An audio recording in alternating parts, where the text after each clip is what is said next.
मैं दुर्गा की तरफ देख रहा था। वो जो कुछ कह रही थी मुझे इस पर यकीन नहीं आ रहा था। ये महज इसकी नफ्सियात का करिश्मा था, चूँकि ये बात इसके तहत शऊर में थी कि वो बरहमनजादी होकर एक मुसलमान से मोहब्बत करने लगी है। इसकी वजह से इसके मुजरिमाना एहसास ने ये सारा खेल खेला था। मैंने इसे ये बातें बिल्कुल न बताई। एक तरह से ये सब कुछ मेरे हक में जाता था। नागिन दुर्गा से मेरा पीछा छूट सकता था, चुनाचा मैंने इसे कहा, दुर्गा तुम्हारे भेरो जी ने तुम्हें बिल्कुल ठीक मशवरा दिया है। तुम्हारे लिए यही बेहतर है कि मुझे भूल जाओ। मैं नहीं चाहता कि मेरी वजह से तुम किसी मुसीबत में मुब्तला हो जाओ। तुम यहाँ से लक्ष्मणपुर अपने गाँव चली जाओ, और अगर वाकई तुम मुझसे प्रेम करती हो तो मुझे भूल जाओ। नागन दुर्गा का चेहरा संजीदा हो गया। इसने बड़ी अज़म के साथ कहा, करमदाद, मैं सती सावित्री हूँ, ब्रह्मन की बेटी हूँ। मुझे तुमसे प्रेम है। प्रेम करना कोई पाप नहीं है। देवता लोग भी परलोक में देवियों से प्रेम करते हैं। मैंने इसके खतरनाक इरादे देखे तो कहा, मगर दुर्गा भेरो जी ने तुम्हें बद्दुआ दे दी है, वो तुम्हारी जिंदगी बर्बाद हो जाएगी। तुम्हें सोच समझ से काम लेना चाहिए। अपनी खातिर न सही, मेरी खातिर ही तुम अपना ख्याल करो। मैं नहीं चाहता कि तुम्हें कोई तकलीफ पहुंचे। मेरी हमदर्दाना बातें सुनकर नागन दुर्गा के चेहरे पर एक रौनक सी आ गई। कहने लगी, अगर तुम्हें मेरा इतना ख्याल है तो मुझे प्रेम क्यों नहीं करते? मैं तुम्हें अपना दिल खोल कर बताती हूँ कि तुम मेरे लिए, मेरे प्रेमी, मेरे पतिदेव, मेरे सब कुछ हो। मैं तुम्हारी खातिर, तुम्हारे प्रेम की खातिर अपनी ज़िंदगी एक बार नहीं 1000 बार कुर्बान कर सकती हूँ। मामला ख़तरनाक सूरत इख्तियार करता जा रहा था। मैं इसे लक्ष्मणपुर भेजना चाहता था और वो मुझसे अलग होने पर तैयार नहीं थी। मैंने एक और तरीके से इसे राज़ी करने की कोशिश करते हुए कहा, दुर्गा तुम एक बार लक्ष्मणपुर चली जाओ। मैं तुमसे वादा करता हूँ कि मैं हफ्ते में एक मरतबा ज़रूर आकर तुम्हें मिल जाया करूँगा। नागन दुर्गा ने नफ़ी में सर हिलाते हुए कहा, करमदाद जी, मैं अब तुम्हें अपनी नज़रों से ओझल नहीं होने दूंगी। मेरी ज़िंदगी का कोई भरोसा नहीं कि कब मेरे साथ क्या हो जाए। अब तो देवता भेरो जी भी मेरे खिलाफ हो गए हैं। जब तक जीती रहूंगी तुम्हें अपनी आंखों के सामने रखूंगी। इस वक्त मामले को ज़्यादा तूल देना मुनासिब नहीं था, मैंने कहा, लेकिन तुम इस मंदिर में भी तो अब नहीं रह सकती। इस मंदिर का देवता तुम्हारा दुश्मन बन गया है। दुर्गा ने सर को बागियाना अंदाज में झटक कर कहा, भेरो जी मेरे प्रेम करने की वजह से मेरे दुश्मन हो गए हैं तो मैं शिवजी महाराज के आगे फरियाद करूंगी। शिवजी भी तो अपनी पत्नी पार्वती से बहुत प्रेम करते हैं, वो ज़रूर मेरी मदद करेंगी। जैसे तुम्हारी मर्जी। मैंने बात ख़त्म करते हुए कहा, अगर तुम यहाँ रह सकती हो तो बेशक यहीं रह जाओ। मैं भी इसी शहर भोपाल में हूँ। जब तक यहाँ हूँ तुम्हें दूसरे तीसरे रोज़ आकर मिल जाया करूँगा, ये मैं तुमसे वादा करता हूँ। नागन दुर्गा ने कहा, तुम मुझे अपने पास क्यों नहीं ले जाते? यहाँ रही तो मैं इनकी बद्दुआ से नहीं बच सकूँगी। ये मेरे लिए नामुमकिन था। मैंने दुर्गा से भी यही कहा कि मैं इसे अपने साथ नहीं ले जा सकता, क्योंकि खुद मैं किसी और के पास ठहरा हुआ हूँ। दुर्गा ने कुछ सोच कर कहा, एक जगह है जहाँ हम दोनों दुश्मन देवता की नज़रों से बच कर रह सकते हैं। मैंने कहा, तुम देवता की नज़रों से तो दूर हो जाओगी, लेकिन इसकी बद्दुआ से कैसे बच सकोगी? तुम खुद कहा करती हो कि देवता लोग जिसको बद्दुआ दे दें फिर इसको कोई नहीं बचा सकता। नागन दुर्गा ने मेरा हाथ दबाते हुए कहा, एक जगह है जहाँ देवताओं की बद्दुआओं का भी कोई असर नहीं होता। वो कौन सी ऐसी जगह है? मैंने पूछा। नागन दुर्गा ने बड़ी दलेरी के साथ मेरा मुंह चूम लिया और हंसकर बोली, ये मैं तुम्हें कल बताऊंगी। कल शाम को मुझसे मिलने आओगे ना? मैंने कहा, मैं यकीन से नहीं कह सकता। क्यों? वो नाराज़गी से बोली, तुम्हें यहाँ ऐसे कौन से काम करने हैं? तुम अकेले ही तो हो। तुम्हारी पत्नी भी पाकिस्तान चली गई है, फिर तुम क्यों नहीं कल मुझसे मिलने आओगे? मैंने यूं ही कह दिया। अच्छा, मैं कोशिश करूँगा। मैं जाने लगा तो नागिन दुर्गा मुझसे बगलगीर हो गई। वादा करो कि तुम कल ज़रूर आओगे। मैंने कहा, वादा करता हूँ। वो खुश हो गई। इसने मुझे पकड़कर ज़बरदस्ती बिठा लिया। कहने लगी, अब मेरे साथ खाना खाकर जाओ, मैं अभी खाना लेकर आती हूँ। मैंने इसे बहुत कहा कि मुझे भूख नहीं है, मगर वो ना मानी और मुझे कोठरी में बिठाकर खाना लेने चली गई। इसके जाने के बाद मेरे दिल में ख्याल आया कि उठकर चला जाऊँ और भोपाल शहर के किसी मुस्लिम होटल में बैठकर बिरयानी खाऊं। मेरे पास पैसे भी थे। फिर ये सोचकर बैठा रहा कि दुर्गा खाना लेकर आएगी। मैं ना हुआ तो इसका दिल टूट जाएगा। वो खाना लेकर आ गई। मंदिर के भंडार का खाना था। चावल, भाजी, दही और 7-6 लड्डू पेड़े थे। मैंने ये देखा है कि भारत में लोग मिठाइयाँ बड़े शौक से खाते हैं। हम दोनों ने मिलकर खाना खाया। खाना खाने के बाद दुर्गा मुझसे प्यार मोहब्बत की बातें करती रही। कहने लगी, करमदाद, मेरा इस संसार में अब तुम्हारे सिवा और कौन है? कोई भी नहीं। अगर तुम भी मुझे छोड़ गए तो मैं मर जाऊंगी। देवता भैरव वैसे भी मेरे खिलाफ हो गया है। वादा करो कि तुम मुझे अपने साथ रखोगे।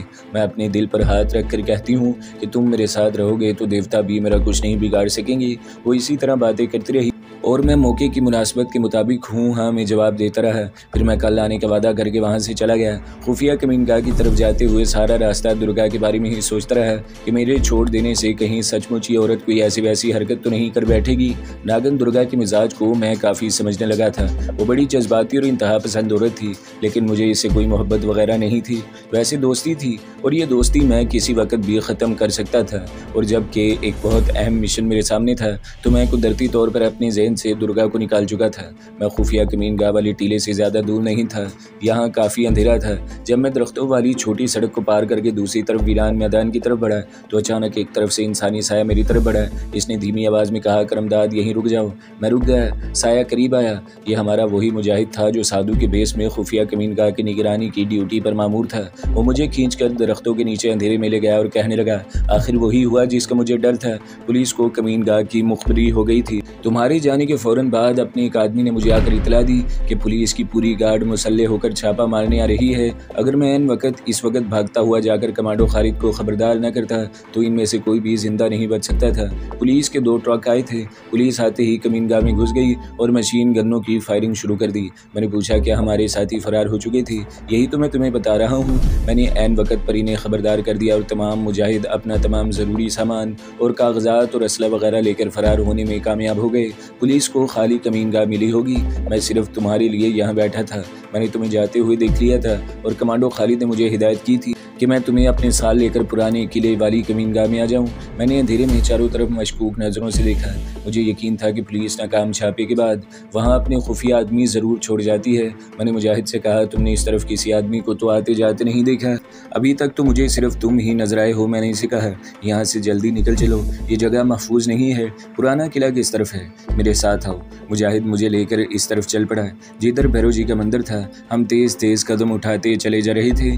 थोड़ी थोड़ी देर बाद मैं रात के अंधेरे में पीछे मुड़कर देख लेता था, कोई हमारा पीछा तो नहीं कर रहा। हम भैरव जी के मंदिर को बाएं तरफ काफ़ी फासले पर छोड़कर आगे निकल गए। आगे का इलाका मेरा देखा हुआ नहीं था। शहर की रोशनियां हमारे दाएं जानिब बहुत दूर दिखाई दे रही थी। मैंने मुजाहिद से कहा, अगर दूर जाना है तो कोई टैक्सी रिक्शा कहीं से ले लेते हैं। यह खतरे का इलाका है, यहाँ पैदल चलना खतरनाक साबित हो सकता है। मुजाहिद ने कहा, यहाँ कोई रिक्शा टैक्सी नहीं मिलेगी, चलते चलो, पुराना किला ज़्यादा दूर नहीं है। और हम अंधेरे में चलते गए। आगे रेलवे लाइन आ गई। फिर एक छोटी नदी के पुल पर से गुजरे। इसके आगे वीरान इलाका शुरू हो गया। कुछ दूर चलने के बाद दूर से अंधेरे में किसी इमारत का स्याह ह्योला नजर आने लगा। मुजाहिद ने कहा, वो पुराना किला है। मैंने पूछा, क्या ये किला सारी कदीमा के महकमे वालों के पास नहीं है? मुजाहिद ने कहा, यह किला खंडर बन चुका है, अब इसे महकमे वाले लेकर क्या करेंगे? इसके बारे में तो मशहूर है कि इसमें महारानी का भूत रहता है। लोग तो इस तरफ आते हुए डरते हैं, इसलिए हमने यहाँ अपना एक खुफिया ठिकाना बनाया हुआ है। किले के आसपास का माहौल भी बड़ा अजीब था। अजीब डरावने दरख्त थे जिनकी शाखें इस तरह ज़मीन पर झुकी हुई थी जैसे किसी को अपने शिकंजे में लेने के लिए झुकी हुई हों।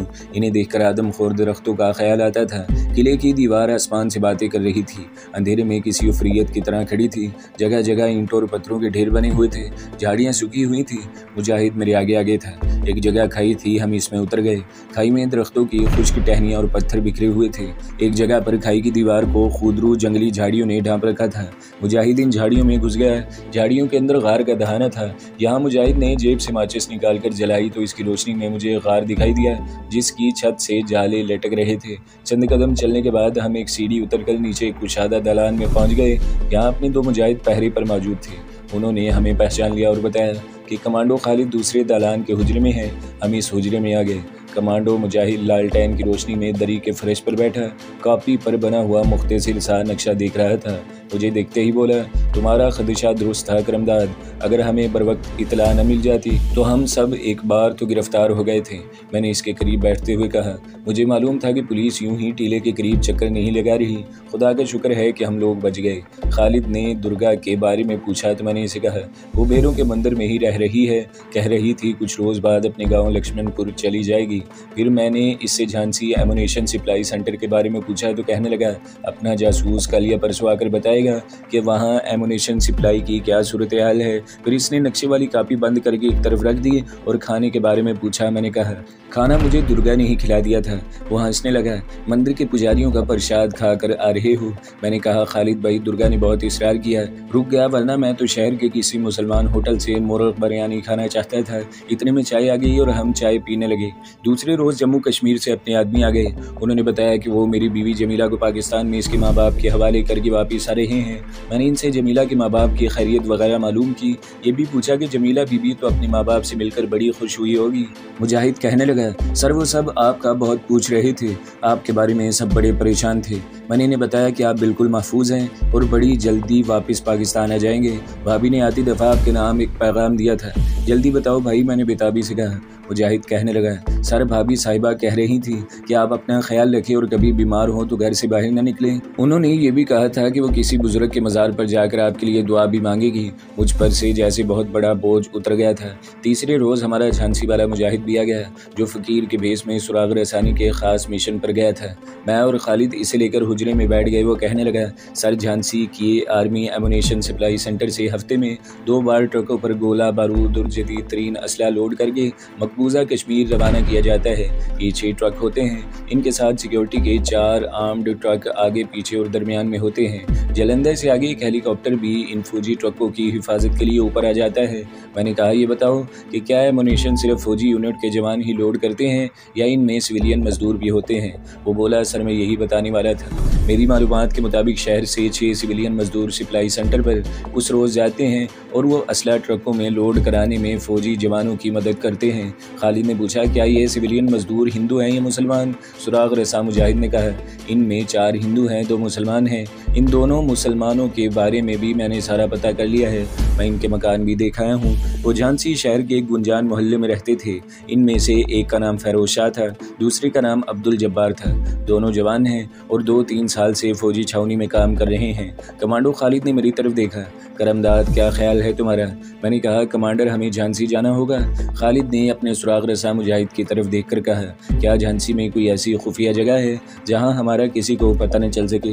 हमें कम से कम वहां 10-15 दिन तक क़याम करना पड़ेगा। सुराग रसा मुजाहिद गौर करने लगा, फिर बोला, सर फिक्र न करें, ये इंतज़ाम भी हो जाएगा। आप ये बताएं कि किस रोज़ झांसी जाना पसंद करेंगे? मुझे कम से कम 1 रोज़ पहले मालूम हो जाना चाहिए। खालिद ने एक बार फिर मेरी तरफ देखा। मैंने कहा, मेरी तरफ से कल ही चले चलें। सुराग रसा मुजाहिद बोला, सर आप परसों रात को चले तो ज़्यादा मुनासिब होगा। इस तरह मुझे वहाँ जाकर ज़रूरी इंतज़ाम करने का मौका मिल जाएगा। अगर आप परसों ज़रूर रवाना होंगे तो मैं आज रात झांसी की गाड़ी पकड़ लूँगा और कल या फिर परसों सुबह सुबह आपके पास वापस पहुँच जाऊँगा। इसके बाद आप मेरे साथ चल सकते हैं। मैंने कहा, ठीक है दोस्त, तुम आज रात दोबारा झांसी की तरफ रवाना हो जाओ और जो इंतज़ाम तुम कर सकते हो करके वापस आ जाओ। तुम्हारे वापस आने के बाद हम अपने मिशन का आगाज़ कर देंगे। सुराग रसा मुजाहिद कमांडर खालिद से इजाज़त लेकर हुजरे से निकल गया। झांसी में भोपाल के मुजाहिदों की अभी कोई बाकायदा खुफिया तंजीम नहीं थी। कुछ नौजवान तैयार ज़रूर किए गए थे। चुनाचा हमारे सुराग रसा ने ऐसे ही एक नौजवान के मकान पर हमारी खुफिया रिहाइश का एहतमाम किया था। 2 दिन बाद हमें रात की गाड़ी से झांसी रवाना होना था। मैं अभी तक नागन दुर्गा के यहाँ भैरव जी के मंदिर नहीं गया था। शाम का अंधेरा होते ही मैं कमांडो खालिद को बताकर नागन दुर्गा से मिलने चला गया। भैरव जी के मंदिर में पूजा पाठ हो रही थी। मैं मंदिर के अहाते में टहलता हुआ इस कोठरी की तरफ गया जहाँ वो ठहरी हुई थी। कोठरी का दरवाज़ा बंद था, ताला नहीं लगा हुआ था। मैं आहिस्ता से दरवाज़ा खोलकर अंदर दाखिल हुआ। सबसे पहली चीज़ जिसने मुझे थोड़ा चौंका दिया वो ये थी कि कोठरी में सांप की खास बू थी। सांप की ये बू बड़ी तेज़ थी। इस खास बू को या तो कोई सांप महसूस कर सकता था या मैं महसूस कर सकता था। कोठरी में अंधेरा था। मैंने जेब से माचिस निकाल कर तीली जलाई। ताक में मोमबत्ती रखी थी। मैंने इसे रोशन कर दिया, दरवाजे को बंद कर दिया। अब मैं बड़े गौर से कोठरी का जायज़ा लेने लगा। सांप की बू एक कोने से आ रही थी। मैंने कोने में झुककर देखा, वहाँ एक कपड़ा पड़ा था। मैंने इसे उठाया। ये नागन दुर्गा का ब्लाउज था। मैंने इसे सूंघा। सांप की तेज़ बू इसी ब्लाउज से आ रही थी। मेरा माथा ठनका। ज़रूर नागिन दुर्गा के साथ कोई हादसा पेश आ गया था। बहुत मुमकिन था कि भैरव देवता की बद्दुआ ने इसे फिर से सांप में तब्दील कर दिया हो। मैंने ब्लाउज को वहीं रख दिया और मोमबत्ती बुझाकर कोठरी से बाहर आ गया। बाहर नलके के पास एक साधु खड़ा मेरी तरफ देख रहा था। जैसे ही मैं कोठरी से निकला, इसने कहा, तू जिसकी तलाश में आया है वो अब तुम्हें कभी नहीं मिलेगी। तू मुसलमान है। इस मंदिर में किसी मुसलमान को आने की इजाज़त नहीं है। मैं भक्ति धर्म का साधु हूँ। मेरी जगह कोई वरण आश्रम का ब्राह्मण साधु होता तो वो तुम्हें जिंदा न छोड़ता। अपनी जान बचाकर यहाँ से भाग जा। मैंने साधु का शुक्रिया अदा किया और इससे सिर्फ इतना पूछा, महाराज क्या आपको मालूम है कि जिसकी मुझे तलाश है वो कहाँ होगी? साधु ने बाजू बुलंद किया और कहा, मूर्ख हो, तुम्हें जान की परवाह नहीं है, तू जा फिर जो चाहे कर। इतना कहकर साधु चला गया। मैंने सोचा कि हालात ठीक नहीं लगते। बेहतर यही है कि मैं जितनी जल्दी निकल सकूं इस मंदिर से निकल जाऊं। मैंने कोठरी की तरफ पीछे मुड़कर भी ना देखा और तेज़ तेज़ कदमों से चलता मंदिर से बाहर निकल आया। दिल में बार बार यही ख्याल आता कि नागन दुर्गा बेचारी किस मुसीबत में फंस गई है। खुदा जाने वो कहाँ और किस हाल में होगी। ये तो मुझे यकीन था कि वो जहाँ कहीं भी होगी सांप ही के रूप में होगी। मैं दूसरे रास्ते से मंदिर आया था, वापस भी इसी रास्ते से पुराने किले की कमीनगाह में आ गया। कमांडो खालिद झांसी जाने की तैयारियों में मसरूफ़ था। इसने मुझसे दुर्गा के बारे में सरसरी तौर पर पूछा और कहने लगा, इस वक्त तुम्हें वहाँ नहीं जाना चाहिए था, लेकिन खैर तुम आ गए। ये खुशी की बात है, तुम्हारी नागन किस हाल में है? मैंने कहा, वो मंदिर में नहीं है, मेरा ख्याल है लक्ष्मणपुर वापस चली गई है। कमांडो खालिद ने अपनी ऑटोमेटिक पिस्तौल की नाली पर साइलेंसर चढ़ाते हुए कहा, यह भी अच्छा हुआ है, तुम्हारा पिस्तौल इस थैले में रखा हुआ है, चेक कर लो। हम 1 घंटे बाद यहाँ से निकल रहे हैं। मैंने थैले में से पिस्तौल निकालकर इसकी मैगजीन को चेक करते हुए पूछा, कमांडर, यहाँ से हमारे साथ कोई और मुजाहिद भी झांसी जाएगा? इसने कहा, नहीं, सिर्फ हम दोनों ही जाएंगे। ज़रूरत पड़ी तो झांसी से हमें मुजाहिद मिल जाएंगे। चूँकि हमारी पुरानी कमीनगाह पर छापा पड़ने के बाद भोपाल की पुलिस हमारी तलाश में थी, इसलिए हम पुराने किले में से अलग अलग होकर निकले। कमांडो खालिद अकेला ही स्टेशन की तरफ रवाना हुआ। हमारा सुराग रसान, जिसके साथ हमें झांसी जाना था, वो पहले निकल चुका था। वो फकीराना भेष में था। हमने मामूल के मुताबिक कपड़े पहन रखे थे, यानी ठंडी जैकेट और पतलून। मैं कमांडो खालिद के निकलने के 2 मिनट बाद निकला। हमें भोपाल रेलवे स्टेशन के 3rd क्लास के मुसाफिर खाने में मिलना था। झांसी जाने वाली ट्रेन के मुतालिक तमाम मालूमात हासिल कर ली थी। जिस वक्त हम मुसाफिर खाने में इकट्ठे हुए, इसके आध घंटे बाद बम्बई की जानिब से ट्रेन ने आना था। ये ट्रेन दिल्ली जा रही थी। आध घंटे हम 3rd क्लास के मुसाफिर खाने में एक दूसरे से अलग अलग होकर बैठे रहे। सुराग रसा मुजाहिद हमारे लिए 3rd क्लास के झांसी तक के 3 टिकट ले आया था। जिस वक्त ट्रेन स्टेशन में दाखिल हुई तो हम इसके 5-7 मिनट बाद प्लेटफॉर्म पर पहुंचे। ट्रेन भोपाल स्टेशन पर 10-12 मिनट ज़रूर रुकती थी। ट्रेन में भी हम अलग अलग डब्बों में सवार हुए। अभी तक सब ठीक था। स्टेशन पर पुलिस ज़रूर थी, मगर हमारी तरफ किसी ने तवज्जो नहीं दी थी। ट्रेन चल पड़ी तो मुझे इत्मीनान हुआ। ट्रेन आधी रात के बाद झांसी पहुंची। वहाँ भी हम तयशुदा प्रोग्राम के मुताबिक 3rd क्लास के मुसाफिर खाने में ही इकट्ठे हुए। हमारा सुराग रसा मुजाहिद अब हमारा गाइड था। हमने एक टैक्सी ली और अपनी मंजिल की तरफ रवाना हो गए। हमारी मंजिल झांसी में मुकीम हमारी इस्लामी तंजीम के एक जाबाज का मकान था। मैं इस जाबाज का नाम और इसके घर का पता नहीं बताऊँगा, यूँ समझ लें कि हम इसके मकान पर पहुंच गए। इस जाबाज का फर्जी नाम हाशिम रख लेते हैं। हाशिम का मकान शहर की गुंजान आबादी से बाहर एक पुरानी बस्ती में था। यहाँ हम पर किसी को शक व शुबा नहीं हो सकता था। बाकी रात हमने सोकर बसर की। अगले दिन हम सब नाश्ता करके मकान के चौबारे में बैठ गए। हाशिम को सुराग रसा मुजाहिद ने हमारे मिशन के मुतल्लिक सब कुछ बता दिया। कमांडो खालिद ने हाशिम से कहा, जो 2 मुसलमान सिविलियन आदमी एमुनेशन सप्लाई सेंटर से असला वगैरह फौजी ट्रकों में लोड करते हैं, इनमें से तुम्हारे ख्याल में काबिल एतमाद आदमी कौन सा है? हाशिम ने जैसे पहले ही से इनमें से एक आदमी का इंतखाब कर रखा था, कहने लगा, इनमें फ़ैरोज़ शाह भरोसे का आदमी है, वो हमारी मदद के लिए फ़ौरन तैयार हो जाएगा। मैंने अपने प्लान के मुताबिक हाशिम से कहा, हमारी इतला के मुताबिक 6 सिविलियन मजदूर ट्रकों में असला लोड करते हैं, जिनमें से 4 हिंदू हैं, 2 मुसलमान हैं। क्या इन लोगों को सप्लाई सेंटर के यूनिट कमांडर की तरफ से कोई शनाख्ती कार्ड भी इशू किए गए हैं? हाशिम की बजाय हमारे सुराग रसान जासूस ने जवाब में कहा, इन 6 सिविलियन लोडरों को कोई शनाख्ती कार्ड इशू नहीं किया गया। जिस रोज़ फौजी ट्रक आते हैं, ये वक्त पर वहाँ पहुँच जाते हैं और ट्रकों में एमुनेशन के बक्स वगैरह लोड करके वापस चले जाते हैं। सिर्फ असला सप्लाई सेंटर के दाखिला गेट पर इनके आते जाते वक्त मामूली सी चेकिंग होती है। कमांडो खालिद ने मुझसे कहा, करमदाद, एक बहुत बड़ी रुकावट हमारे रास्ते से खुद ब खुद हट गई है। शनाख्ती कार्ड का मामला हमें परेशान भी और मुश्किल में भी फंसा सकता था। इसके बाद कमांडो खालिद ने हाशिम को अपने करीब बिठा लिया और इसे कहा, हाशिम भाई, बात यह है कि तुम्हें फ़ैरोज़ शाह लोडर को आज रात इस मकान पर लाना है, लेकिन एक बात फिर गौर करके बताओ कि क्या इस आदमी फ़ैरोज़ शाह पर हम पूरा भरोसा कर सकते हैं, क्योंकि फ़ैरोज़ शाह ने हमारे मिशन में बड़ा अहम रोल अदा करना है। हाशिम कहने लगा, फ़ैरोज़ शाह की अब फिक्र न करें, मैं इसे बड़ी अच्छी तरह से जानता हूँ। वो हमारी तंजीम का हमदर्द है और सरफरोश मुजाहिद है। वो हमारी हर तरह से मदद करेगा। मैं इसे रात को यहाँ ले आऊँगा। मैं अभी इससे जाकर मिलता हूँ। इस वक्त वो अपनी दुकान पर ही होगा। शहर में इसकी बेकरी की दुकान है। वैसे वो पहलवान टाइप आदमी है और फौजी सप्लाई सेंटर के ट्रकों की लोडिंग से जो मजदूरी मिलती है, इसके वो बादाम खरीद कर घर डाल लेता है। कमांडो खालिद मेरी तरफ देखकर मुस्कुराया, कहने लगा, हम इसे फ़ैरोज़ पहलवान कहकर पुकारेंगे। तो दोस्तों, अगली किस्त सुनने के लिए हमारे चैनल को ज़रूर सब्सक्राइब करें, वीडियो को लाइक करें और बेल के आइकन पर भी क्लिक कर दें, ताकि हर जो आने वाली वीडियोज़ हैं वो आपको सबसे पहले मिलती रहें।